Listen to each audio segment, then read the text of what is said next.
नमस्कार दोस्तों, इस वीडियो को लाइक करें, हमारे चैनल ऋतिक म्यूजिक को सब्सक्राइब करें, इस घंटी के आइकन को दबाएं, ऑल सेलेक्ट करें हमारी सभी वीडियो सबसे पहले देखने के लिए।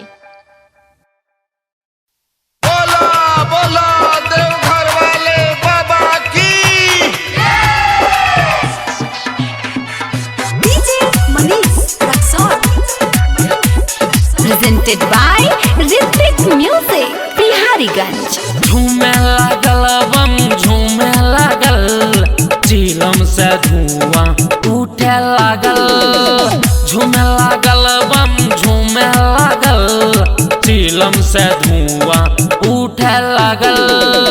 झूमे लागल बम झूमे लागल, चिलम से धुआं उठे लागल। जब से सावनवा चढ़े लागल, चिलम से धुआं उठे लागल। झूमे लागल बम झूमे लागल, चिलम से धुआं उठे लागल।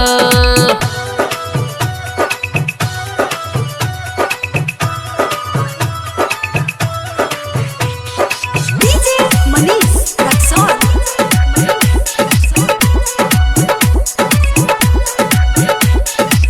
सुनो हो बाबा पायलिया के देखनी, जात बिया बोलब हम हो।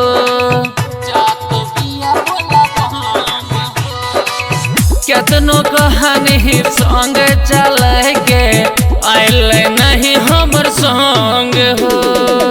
टूटे लागल मन टूटे लागल, लगे दिमाग हमर सूखे लागल।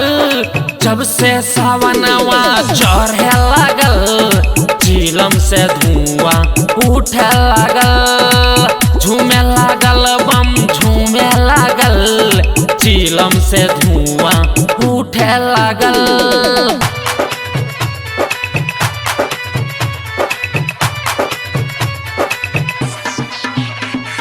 DJ Manish Raksol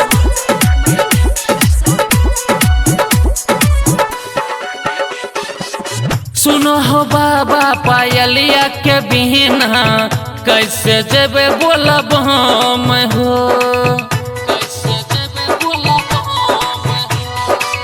हमरो पदे द ध्यान हो बाबा, कर दे कोनो जतन हो।